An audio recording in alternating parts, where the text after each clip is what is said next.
नमस्कार विद्यार्थी मित्र हो.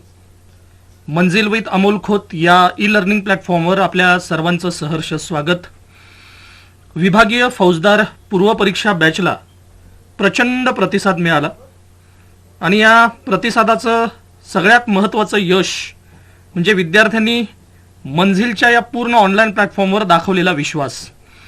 आणि हाच विश्वास अधिक मजबूत करण्यासाठी आणि या विश्वासातून पुढे विद्यार्थ्यांचं करिअर घडवण्यासाठी विद्यार्थ्यांच्या आग्रहास्तव खास आपण पोलीस उपनिरीक्षक मर्यादित विभागीय स्पर्धा परीक्षेच्या मुख्य परीक्षेची बॅच आपण लॉन्च करत आहोत. याबद्दलची सगळीच माहिती आपल्याला अतिशय व्यवस्थितपणे आतापर्यंत मिळालेली आहे. तर पेपर 1 आणि पेपर 2 अशा दोन पेपरची परिपूर्ण तयारी आपण या ई लर्निंग माध्यमातून करणार आहोत, या मंजिलच्या ऑनलाईन प्लॅटफॉर्मच्या माध्यमातून करणार आहोत. तर आज आपल्याला जी माहिती बघायची आहे ती माहिती आहे एक महत्त्वाचा विषय, की जो महत्त्वाचा विषय निर्णायक आहे, मुख्य परीक्षेसाठी मार्क्स मिळवून देणार आहे आणि अतिशय चौकटीबद्ध असा हा विषय आहे. कारण काही विषय असे असतात की ज्या विषयामध्ये आपण भरपूर वाचत असतो आणि जितकं वाचत जाईल त्या पद्धतीने आपल्याला मार्क्स येत नाहीत, कारण त्या विषयाची चौकट तयार नसते. परंतु स्पर्धा परीक्षेमध्ये जर आपल्याला लवकरात लवकर यशस्वी व्हायचं असेल, अधिकाधिक मार्क्स मिळवायचे असतील परीक्षेमध्ये, तर आपल्याला असे विषय आधी ठरवावे लागतील की ज्या विषयांमध्ये आपल्याला मर्यादित अभ्यास करून त्या मर्यादेमध्ये आपल्याला जास्तीत जास्त मार्क्स मिळवता येतील.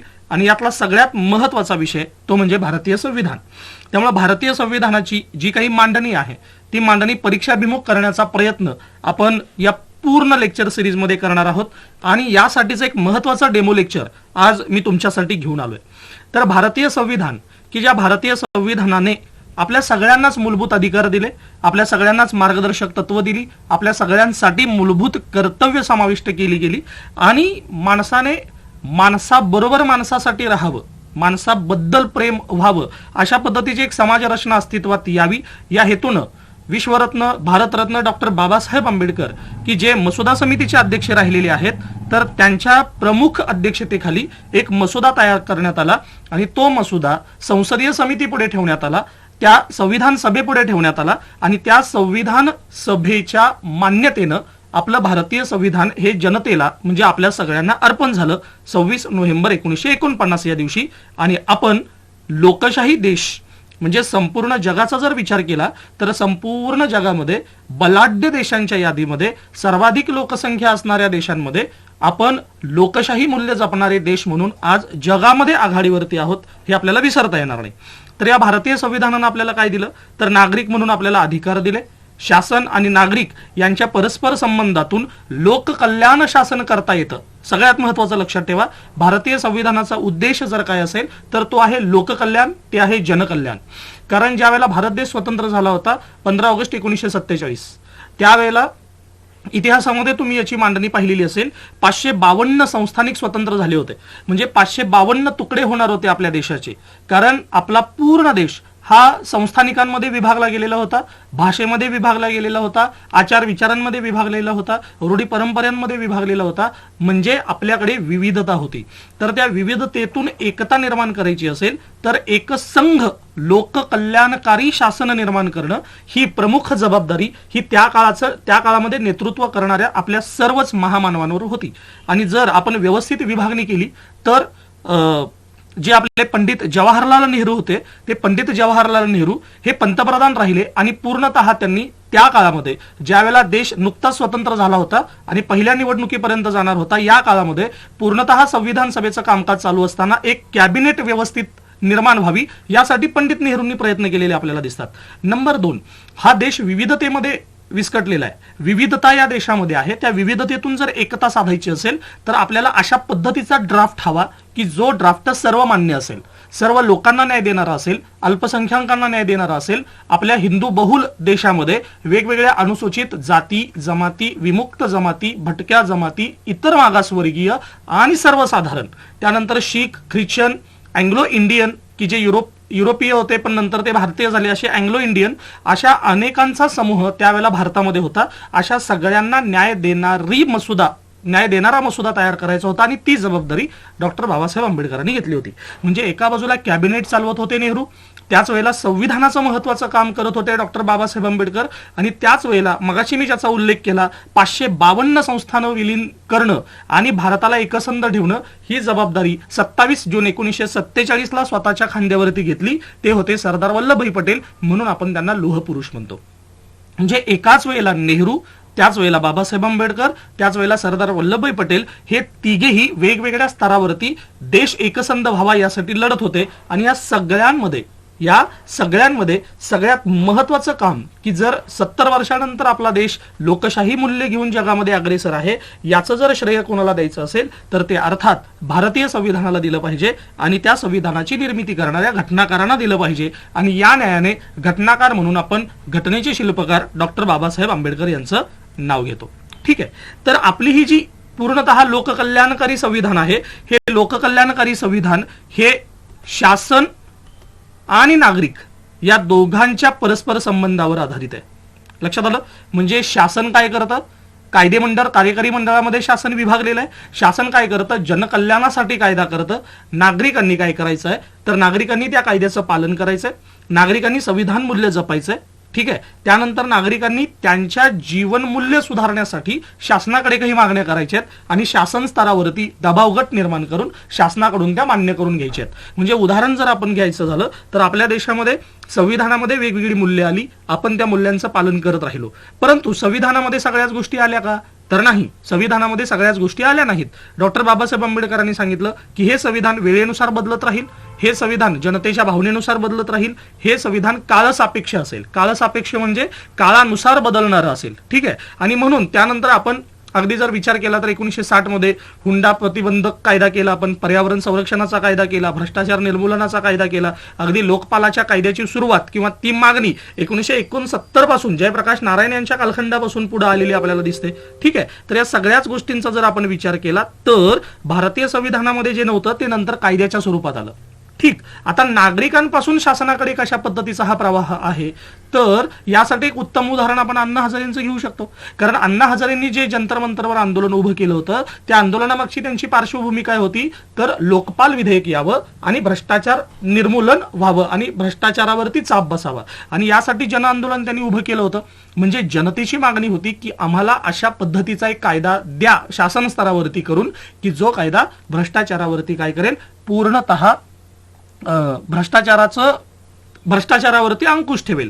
किंवा जर दुसरं एक उदाहरण घ्यायचं झालं तर त्यासाठी नरेंद्र दाभोळकरांचं उदाहरण घेता येईल. नरेंद्र दाभोळकर हे अंधश्रद्धा निर्मूलन समितीचे प्रमुख होते. तर महाराष्ट्रामध्ये राज्यस्तरावरती तरी अंधश्रद्धा निर्मूलन व्हावं यासाठी कायदा व्हावा यासाठी ते सातत्यानं प्रयत्न करत होते, लोकसंघटन उभं करत होते आणि शासन स्तरावरती महाराष्ट्रामध्ये अंधश्रद्धा निर्मूलनाचा कायदा झाला. हे लक्षात घ्या. म्हणजे शासन आणि नागरिक या परस्पर संबंधातून लोककल्याण साधलं जावं हाच एक हेतू भारतीय संविधानाचा असलेला आपल्याला दिसतो. ठीक आहे, तर आपल्याला या प्रकरणामध्ये याच गोष्टी बघायच्या आहेत किंवा पूर्ण भारतीय संविधानाच्या या सिलेबसमध्ये आपल्याला याच गोष्टी बघायच्या आहेत. परंतु जो बेस आहे, जगामध्ये जेवढे जेवढे महत्वाचे देश आहेत त्या महत्वाच्या देशांनी कुठली ना कुठली व्यवस्था स्वीकारलेली आहे. जशी भारताने लोकशाही व्यवस्था स्वीकारली तशी जगामध्ये वेगवेगळ्या व्यवस्था अस्तित्वात आहेत. त्या व्यवस्थांचा सुद्धा आपल्याला अभ्यास असायला हवा. काही देशांमध्ये एकाधिकारशाही आहे. म्हणजे आपल्याला ॲडॉल्फ हिटलर हे नाव माहिती आहे, आपल्याला मुसोलिनी हे नाव माहिती आहे. तर त्यांनी एकाधिकारशाही निर्माण केली. एकाधिकारशाहीमध्ये काय काय येतं? एक येतं हुकुमशाही, दुसरं येतं राजेशाही आणि तिसरं येतं लष्करशाही. पाकिस्तानमध्ये मध्यंतरी लष्करशाही अस्तित्वात होती. ठीक आहे, युरोपीय राष्ट्रांमध्ये पूर्वी म्हणजे भारतीय स्वातंत्र्याच्या पूर्वी राजेशाही अस्तित्वात होती आणि हुकुमशाही असणारे देश मी तुम्हाला बोललो जर्मनी आहे, जपान आहे, हे दोन देश हुकुमशाही देश म्हणून आघाडीवरती होते. कारण दुसरं महायुद्ध हे या दोन महत्वाच्या देशांमुळेच संपूर्ण जगावरती लादलं गेलंय. ठीक आहे, आता एकाधिकारशाही नंतर दुसरी व्यवस्था येते ती म्हणजे ईश्वरशाही, देवाला मानणारी शाही. रोमन साम्राज्य होतं, ग्रीक साम्राज्य होतं किंवा अगदी प्राचीन कालखंडापर्यंत जर आपण गेलो तर धर्मसत्ताक व्यवस्था होती. म्हणजे धर्म जे सांगल ते. अगदी आपल्या भारतामध्ये सुद्धा मनुस्मृती नावाचा एक ग्रंथ होता. त्या ग्रंथामध्ये एकूण लोककल्याण म्हणजे लोकांची जी काही सार्वजनिक आयुष्य आहे लोकांचं किंवा वैयक्तिक आयुष्य आहे ते कसं असावं याचे नीती नियम त्या पुस्तकानं ठरवलेले होते. त्यामुळे त्या पुस्तकाचा आधार मानूनच त्यावेळेची समाज व्यवस्था अस्तित्वात होती. लक्षात आलं? म्हणजे अगदी समुद्र पर्यटन सुद्धा आपल्या भारतीय संस्कृतीमध्ये चुकीचं मानलं गेलं होतं, वर्ज्य मानलं गेलं होतं. ठीक, तर असे काही शासन प्रकार अस्तित्वात आहेत जिथं ईश्वरशाही किंवा धर्मसत्ताक व्यवस्था अस्तित्वात असते. आता तिसरी एक व्यवस्था आहे ती आहे लोकशाही. डॉक्टर बाबासाहेब आंबेडकरांनी पूर्ण घटनाकारांना यासाठी आपण त्यांना मानवंदना दिली पाहिजे की त्यांनी ना हुकुमशाही देशामध्ये आणली, ना राजेशाही आणली, ना लष्करशाही आणली, ना धर्मसत्ताक व्यवस्था आणली, ना ईश्वरशाही आणली. त्यांनी काय आणली? लोकशाही. आणि लोकशाही म्हणजे काय? अब्राहम लिंकन यांनी त्याची खूप सुंदर व्याख्या केली आहे. लोकांसाठी लोकांमार्फत चालवलेलं शासन म्हणजे लोकशाही. परंतु या लोकशाहीचे आणखीन महत्वाचे दोन प्रकार पडतात. एक आहे संसदीय लोकशाही आणि दुसरी आहे अध्यक्षीय लोकशाही. बघा, विचार करा, लोकशाहीचे पुन्हा दोन प्रकार पडतात. जर आपण अमेरिकेकडे गेलो तर अमेरिकेमध्ये अध्यक्षीय लोकशाही आहे. अमेरिकेमध्ये अध्यक्षीय लोकशाही आहे. अमेरिकेमध्ये अध्यक्षीय निवडणूक होते, आपल्याला कल्पना आहे. परंतु आपल्या देशाने अध्यक्षीय लोकशाही स्वीकारली नाही. आपल्या देशाने संसदीय लोकशाही स्वीकारलेली आहे. संसदीय लोकशाहीमध्ये काय होतं की जनता आपले प्रतिनिधी संसदेमध्ये पाठवते आणि आपलं प्रतिनिधित्व करणारा जो कोणी आहे खासदार तो आपले प्रश्न तिथं मांडत असतो. या अर्थानं जनता अप्रत्यक्षरित्या देश चालवते. ही व्यवस्था म्हणजे संसदीय व्यवस्था. ठीक आहे. आता ही संसदीय व्यवस्था सुद्धा दोन पद्धतीची आहे बरं का. इथं दिलेलं आहे अमेरिका. संसदीय व्यवस्था सुद्धा दोन पद्धतीची आहे. एक आहे गणराज्य संसदीय व्यवस्था आणि दुसरा आहे अगणराज्य संसदीय व्यवस्था. म्हणजे घटनाकारांपुढे परत एक पेच होता की आपण संसदीय यंत्रणा स्वीकारत आहोत, पण ती कोणाला प्रमाण मानणारी असावी? गणराज्य म्हणजे लोकांना प्रमाण मानणारी संसदीय व्यवस्था असावी का अगणराज्य म्हणजे देवाला किंवा एखाद्या राजाला किंवा एखाद्या लष्कराला किंवा एखाद्या हुकुमशाही धोरण राबवणाऱ्या एखाद्या व्यक्तीला प्रमाण मानणारी संसदीय व्यवस्था असावी? कारण जर आपण इंग्लंडचा विचार केला तर इंग्लंडमध्ये संसदीय व्यवस्था आहे, पण ती गणराज्य नाही, ती अगणराज्य आहे. म्हणजे ती राजेशाहीकडे कललेली आहे. म्हणजे तिथं राजाचा निर्णय आजही अंतिम असतो. इंग्लंडमध्ये म्हणतोय बरं का मी. परंतु आपल्या भारतीय संसदीय व्यवस्थेमध्ये आपण गणराज्य व्यवस्था स्वीकारली. आपल्या भारतीय संविधानाच्या प्रस्तावनेमध्ये सार्वभौम, समाजवादी, धर्मनिरपेक्ष, लोकशाही, गणराज्य असा शब्द आहे का? गणराज्य म्हणजे लोकांचं राज्य. तर अशा पद्धतीची संसदीय व्यवस्था आपण स्वीकारलेली आहे आपल्या देशामध्ये. म्हणून भारत हा लोकशाही व्यवस्थेतला सगळ्यात विकसित लेटेस्ट व्हर्जन म्हणून ओळखला जातो. अगणराज्यामध्ये ब्रिटन येतं, तिथं संसदीय व्यवस्था असली तरी सुद्धा राजाचा निर्णय तिथे आजही अंतिम मानला जातो. लक्षात येतं? तर या महत्वाच्या बेसिक गोष्टी आपल्याला कळाल्यानंतर आपण पुढे येऊयात. भारताचं जे काही संसदीय स्ट्रक्चर आहे, गणराज्य संसद जी आहे ती संसद या तीन घटकामध्ये विभागलेली आहे. एक आहे केंद्र शासन, दुसरा आहे राज्य शासन आणि तिसरा आहे स्थानिक शासन. ठीक आहे. आता या तीनही शासन स्तरांची आपल्याला किमान ओळख पाहिजे, तोंड ओळख पाहिजे. आता पहिल्यांदा केंद्र शासनाचा, राज्य शासनाचा आणि स्थानिक शासनाचा जी काही वर्गवारी होते ती वर्गवारी दोन गटात होते. एक आहे कायदे मंडळ आणि दुसरं आहे कार्यकारी मंडळ. ठीक आहे. पुढं ज्यावेळेला आपण प्रॉपर राज्यघटना शिकू त्यावेळेला आपल्याला त्या गोष्टी कळतील. कायदे मंडळ आणि कार्यकारी मंडळ. कायदे मंडळामध्ये तीन घटक येतात: लोकसभा, राष्ट्रपती, राज्यसभा. कायदे मंडळाचे हे घटक आहेत. लक्षात आलं? लोकसभा, राज्यसभा म्हणजे संसद आणि राष्ट्रपती म्हणजे कायदे मंडळाचा प्रमुख. कार्यकारी मंडळामध्ये येतं राष्ट्रपती, उपराष्ट्रपती, पंतप्रधान, केंद्रीय मंत्रिमंडळ आणि महान्यायवादी. ठीक. आता फक्त याची एक तोंड ओळख आपण करून घेत आहोत. ज्या वेळेला प्रॉपर आपण शिकायला सुरुवात करणार आहोत त्यावेळेला लोकसभा, राष्ट्रपती, राज्यसभा या सगळ्याच गोष्टींची आपल्याला डिटेल माहिती घ्यावी लागणार आहे. आता कायदे मंडळ आणि कार्यकारी मंडळामध्ये फरक काय? तर कायदे मंडळ कायदा तयार करतं आणि कार्यकारी मंडळ त्या कायद्याची अंमलबजावणी करतं. थोडक्यात आपण कार्यकारी मंडळाला मंत्रिमंडळ असं सुद्धा म्हणू शकतो. लक्षात आलं? कारण कार्यकारी मंडळाचं खरं कामाचं जे स्वरूप आहे ते स्वरूप मंत्रिमंडळ अंमलात आणत असते. म्हणून कायदे मंडळाचा प्रमुख राष्ट्रपती आहे, कार्यकारी मंडळाचा प्रमुख राष्ट्रपती आहे. परंतु कार्यकारी मंडळामध्ये जे काही सर्वाधिकार आहे तो सर्वाधिकार हा पंतप्रधानाकडे असतो, हे लक्षात घ्या. जसं केंद्र स्तरावरती कायदे मंडळ आणि कार्यकारी मंडळ आहे तसं राज्य स्तरावरती सुद्धा कायदे मंडळ आणि कार्यकारी मंडळ आहे. राज्य विधिमंडळामध्ये म्हणजेच राज्याच्या कायदे मंडळामध्ये राज्यपाल असतो, विधान परिषद असते आणि विधानसभा असते. ठीक आहे. तर या तीन टप्प्यामध्ये राज्याचं विधिमंडळ असतं. इकडे कार्यकारी मंडळाकडे गेला तर राज्यपाल असतो, मुख्यमंत्री असतं, राज्य मंत्रिमंडळ असतं आणि महाधिवक्ता हे एक महत्वाचं पद आहे. केंद्र स्तरावरती महान्यायवादी जसा असतो तसं राज्य स्तरावरती महाधिवक्ता असतो. आता सुरुवातीच्या टप्प्यामध्ये तुम्हाला हे फरक कळणार नाहीत, फरक कळता येतं किंवा फरक तुम्हाला करता येणार नाही, कारण अजून त्यांचं जे कार्य आहे किंवा कशा पद्धतीनं संविधानामध्ये त्यांना स्थान देण्यात आलेलं आहे, कशा पद्धतीनं त्यांच्याकडे भूमिका दिलेल्या आहेत, त्या भूमिका आपल्याला त्या त्या टॉपिकच्या वेळेला क्लिअर करता येतील. ठीक आहे. आता फक्त तुम्हाला इथं काय लक्षात घ्यायचंय, एक केंद्र स्तरावरचं कायदेमंडळ कार्यकारी मंडळ, नंबर 2 राज्य स्तरावरचं कायदेमंडळ कार्यकारी मंडळ.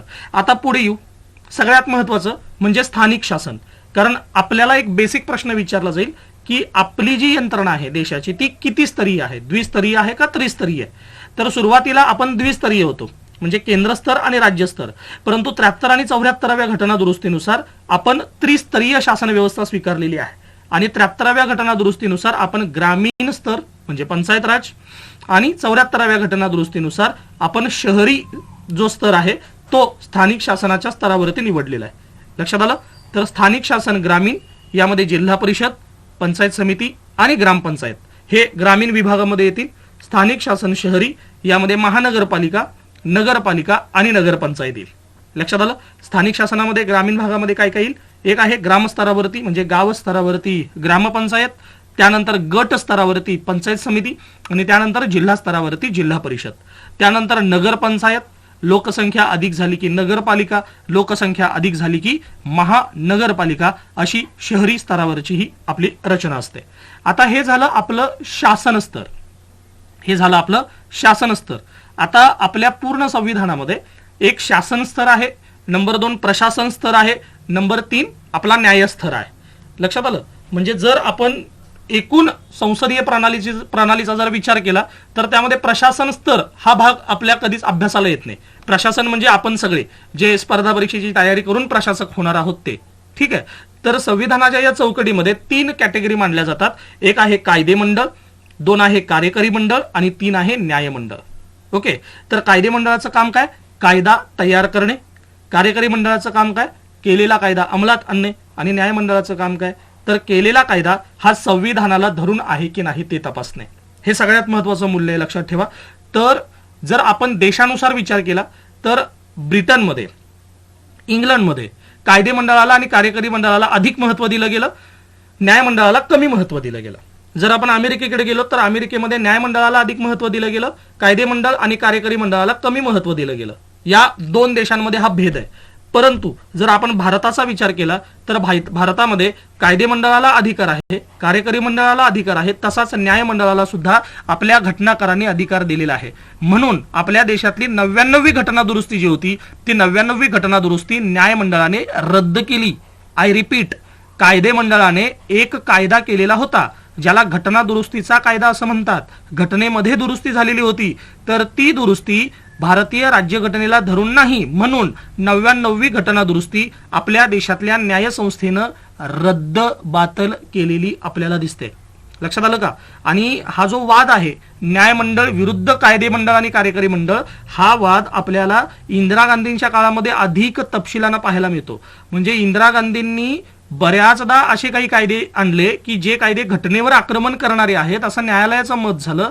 त्यावेळेला इंदिरा गांधी पंतप्रधान असताना, त्यांच्याकडे बहुमत असताना त्यांनी कायदेमंडळाच्या स्तरावरती अनेक कायदे पास केले, परंतु न्यायमंडळाने संविधानाने दिलेल्या अधिकारानुसार ते कायदे रद्द करण्याचं काम केलेलं आहे. म्हणजे आपल्या संविधानामध्ये घटनाकारांनी लोककल्याणाला किती महत्व दिलं ही गोष्ट तुम्हाला कळेल की आपण निवडून दिलेले खासदार ज्या वेळेला एखादा कायदा चुकीचा करत असतात त्यावेळेला आपल्या देशातली न्यायव्यवस्था तो कायदा रद्द करू शकते जागेवर. हा अधिकार त्यांना आपल्या देशातल्या संविधानानं दिलेला आहे. म्हणून संविधानाचे रक्षण करते म्हणून आपण न्यायमंडळाकडे पाहू शकतो. ठीक आहे. आता न्यायमंडळ त्रिस्तरीय आहे का, म्हणजे जसं आपल्या शासनाचं स्तर केंद्र, राज्य, स्थानिक असं आहे तसं न्यायमंडळ त्रिस्तरीय आहे का, तर नाही. न्यायमंडळ हे स्तरीय नाही, तर न्यायमंडळ हे एकेरी आहे. एकेरी म्हणजे त्याला कुठलाही स्तर दिलेला नाही. आता तुम्ही म्हणाल कसं, तर आपण गावामध्ये राहतो, आपल्यामध्ये जे काही वाद होतात ते वाद 2 पद्धतीचे असतात, एक फौजदारी, दुसरे दिवाणी. ठीक आहे. जर आपल्याला खटला दाखल करायचा असेल तर जर दिवाणी असेल तर आपण दिवाणी न्यायालय निवडतो, फौजदारी असेल तर फौजदारी न्यायालय निवडतो. आणि ते न्यायालय कोणतं असतं, तालुका स्तरावरती किंवा जिल्हा स्तरावरती. ठीक आहे. मग तालुका स्तर किंवा जिल्हा स्तरावरती जी काही न्यायालय आहेत त्याला आपण कनिष्ठ न्यायालय असं म्हणतो. ठीक आहे. त्यानंतरचं कनिष्ठ न्यायालयामध्ये जर आपल्याला न्याय मिळाला नाही तर आपण अपील करतो. कुठे? उच्च न्यायालयामध्ये अपील करतो. प्रत्येक राज्यामध्ये उच्च न्यायालय आहे का? तर बिलकुल नाही. प्रत्येक राज्यामध्ये उच्च न्यायालय नाही. लक्षात आलं? काही राज्य ही उच्च न्यायालयाला कनेक्टेड आहेत. आता महाराष्ट्राचं उदाहरण घेऊ. महाराष्ट्रामध्ये उच्च न्यायालय आहे मुंबई उच्च न्यायालय. पण या मुंबई उच्च न्यायालयाची 3 खंडपीठ आहेत.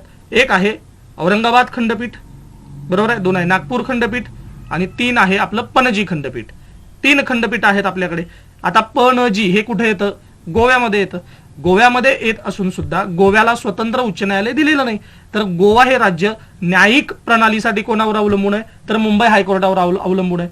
दादरा नगर हवेली दमन दीव ही जी केंद्रशासित प्रदेश आहेत ती त्यांचं हायकोर्ट म्हणून किंवा उच्च न्यायालय म्हणून ती कोणाशी संलग्न आहेत? तर ती मुंबई हायकोर्टाशी संलग्न आहेत. लक्षात आलं? जर अंदमान निकोबारचा विचार केला तर ती कलकत्ता हायकोर्टाशी संलग्न आहेत. तर प्रत्येक राज्यासाठी प्रत्येक केंद्रशासित प्रदेशासाठी आपल्याकडे उच्च न्यायालयाची तरतूद नाही. ठीक आहे, हे लक्षात घ्या महत्वाचं. त्यामुळे राज्यानुसार न्यायमंडळ आहे का? तर बिलकुल नाही. त्यामुळे आपलं न्यायमंडळ हे एकेरी स्वरूपातलं आहे. कनिष्ठ न्यायालय, त्यानंतर उच्च न्यायालय आणि त्यानंतर आपण जातो ते सर्वोच्च न्यायालयाकडे. ठीक आहे. तर एवढीच एकेरी प्रणाली आहे का आपल्या देशात न्यायमंडळाची? तर नाही. तर उच्च न्यायालयाच्या आधिपत्याखाली बरीच न्यायमंडळ आहेत. म्हणजे ग्राहक न्यायालय आहे, कौटुंबिक न्यायालय आहे, त्यानंतर प्राधिकरण आहेत, न्यायाधिकरण आहेत. तर न्यायाधिकरण, प्राधिकरण, ग्राहक न्यायालय, त्यानंतर घरगुती किंवा कौटुंबिक न्यायालय, प्रशासकीय न्यायालय, ती आता मॅट म्हणजेच प्रशासकीय न्यायालय आहे. तर ही सगळी जी न्यायालय आहेत ही सगळी न्यायालय उच्च न्यायालयाअंतर्गत येतात. ठीक आहे. तर आपल्या देशातली ही न्याय व्यवस्था पूर्णतः एकेरी स्वरूपाची बनवलेली आपल्याला दिसते. तर हे आहे आपल्या संविधानानं आपल्या देशातल्या लोकशाहीचं केलेलं एक स्ट्रक्चर. आपल्या देशानं लोकशाही स्वीकारली, लोककल्याणासाठी स्वीकारली, लोकांनी लोकांसाठी लोकांमार्फत चालवलेलं शासन. आपण त्यासाठी संसदीय प्रणाली स्वीकारली, संसदीयमध्ये सुद्धा आपण गणराज्य स्वीकारलं. म्हणून भारतीय प्रस्तावनेमध्ये आपल्या देशाची राज्यघटना कोणाला अर्पण केलेली दिसते? भारतीय जनतेला अर्पण केलेली दिसते. लक्षात आलं? तर हे होतं किंवा हे आहे आपल्या देशाच्या शासन स्तराचं स्ट्रक्चर. ठीक आहे. तर आपण इथून पुढे राज्यघटना जे पाहणार आहोत ते पूर्णतः परीक्षाभिमुख, पूर्णतः आपल्या येणाऱ्या परीक्षेला न्याय देणारं, त्यासाठी योग्य तुम्हाला मार्क्स देणारं. मी तुम्हाला खात्री देतो की भारतीय राज्यघटनेचा आपलं पूर्ण व्हिडिओ सिरीज झाल्यानंतर तुम्हाला कोणतीही शंका राहणार नाही. याउलट तुम्ही पूर्णतः परीक्षाभिमुख तयार असाल, तुमच्या सगळ्या संकल्पना क्लिअर असतील. शासन स्तरामध्ये लोकसभा काय, राज्यसभा काय, राष्ट्रपती काय, पंतप्रधान काय, मंत्रिमंडळ काय, महान्यायवादी कोण, महाधिवक्ता कोण, मुख्यमंत्री यांची कामं काय आहेत, ग्रामीण शहरी स्तर 73वी आणि 74वी घटनादुरुस्ती नेमकी काय आहे, कशी आहे, या सगळ्यांची तुम्हाला डिटेल माहिती आपल्या पूर्ण व्हिडिओ सिरीज झाल्यानंतर लक्षात येणार आहे. ठीक आहे. तर आज आपण एक डेमो स्वरूपामध्ये हे पाहिलं. आपले लेक्चर किती पद्धतीनं स्टँडर्ड होत आहेत हे तुम्हाला लक्षात येईल. शिक्षक म्हणून त्यांचं प्रेझेंटेशन कसं आहे, त्यांचं नॉलेज कसं आहे, या 2 गोष्टी लक्षात येतील. त्यानंतर व्हिडिओचं प्रेझेंटेशन कसं आहे, पीपीटी कशी आहेत, मांडणी कशी आहे, या सगळ्या गोष्टी तुम्हाला क्वालिटी बेसनं निश्चितपणे लक्षात येणार आहेत. तर मंजिल ही कायम विद्यार्थी हितासाठी कटिबद्ध आहे. विद्यार्थ्यांना परीक्षाभिमुख मार्गदर्शन मिळावं आणि नक्की त्यांच्या यशामध्ये मंजिलचा वाटा असावा ही भूमिका घेऊन जाणारी एक ऑनलाईन प्लॅटफॉर्म आहे. तर या सगळ्याचा विचार करून विद्यार्थ्यांनी मंजिलशी कनेक्ट राहावं. काही सूचना असतील तर त्या सूचना आम्हाला कळवाव्यात. तुमच्या सूचनांचं पालन सदैव आपण करत राहू. यानंतर आपण पूर्णतः या लेक्चर सिरीजच्या माध्यमातून मुख्य परीक्षेचा पेपर 1 आणि पेपर 2चा अभ्यास करणार आहोत. तर सर्व विद्यार्थ्यांना तुमच्या भावी आयुष्यासाठी अनेक अनेक अनेक अशा सदिच्छा. आपण सर्वजण मंजिलशी जोडले जा यासाठी मनापासून आवाहन. धन्यवाद.